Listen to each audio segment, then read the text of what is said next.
Hey Bio, it's Wednesday, April 29th. Folder posted is green today. It says April 29th. That's fancy. We're currently working through evidences for evolution. So we've been learning about evolution now for several weeks. Evolution is a theory. A theory is something that has tons and tons of evidence, hypotheses that have been tested to support the theory. We're kind of going through some of what those pieces are, what those evidences are. So Ms. Rossetti kind of took you guys through on Monday one type of evidence. You learned about homologous structures, analogous structures, and vestigial structures. So you kind of went through an activity with that and took a quiz. Today we're going to look at a different kind of evidence. This evidence is going to be rooted in something we've already learned about, DNA. Okay? In fact, this is probably the most influential piece of evidence for all of evolution, is when we can look at DNA sequences between different kinds of living things and look for similarities and differences. So when you go into the folder, you're going to see a PDF called DNA Evidence. You're going to want to load that into Notability. There's an introductory paragraph or two that you do need to read. Essentially what you're going to be looking at is the DNA, well, not even the DNA sequence, the amino acid sequence. If you think back to protein synthesis, proteins are made of amino acids, of one specific protein, which is an enzyme called cytochrome C. Now, pretty much all living things make this protein because this protein helps turn food into energy, which is cellular respiration, another thing we learned about this year. Everything's coming together, crazy.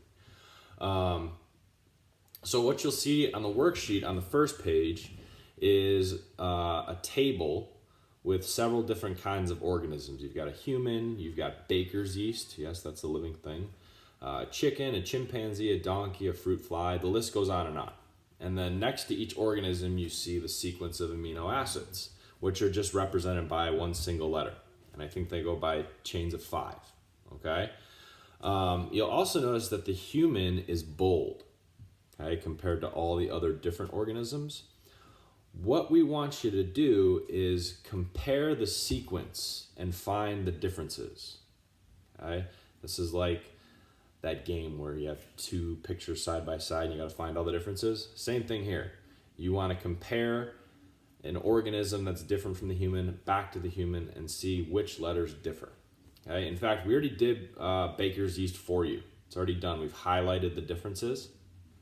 Okay, and then what you want to do is go ahead and count up those differences and just put a number off to the side of how many differences you found are.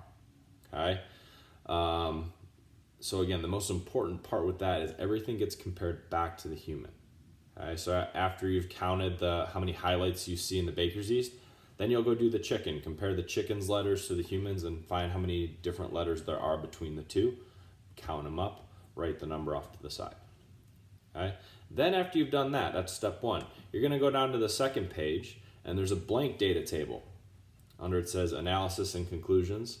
And in number 1, it tells you to determine the number of differences in each amino acid chain compared to the human and organize that data from most like the human to least. So essentially with the DNA, the less difference we find in the DNA sequence, or in this case the amino acid chain sequence, the more closely related the organism is to the human. That's with the less differences. The more differences you find, the less closely related they are to the human. Okay, or the further that common ancestor we share with that organism on the evolutionary tree of life.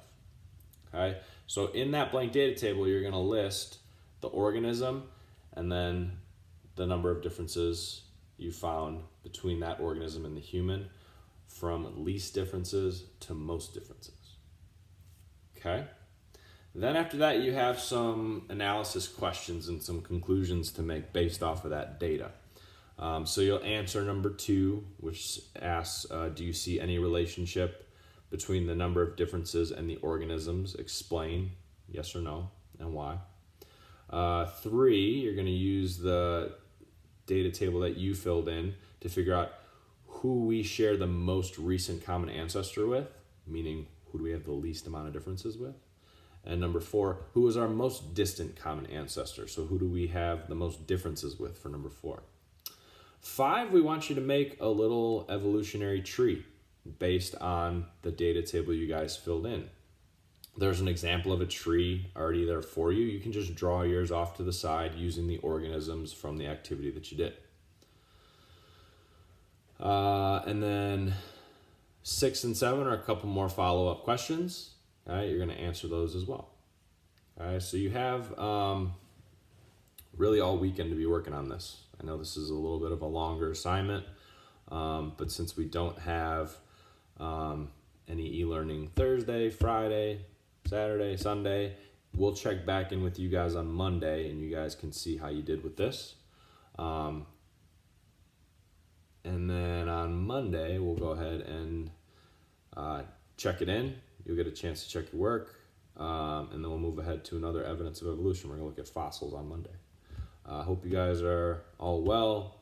You're all staying safe. We have a Google Hangout today at 11 o'clock to 11:30 for period 3 if you'd like to come check in with Miss Rossetti and myself. Otherwise, we'll see you guys back on Monday. Take care, guys.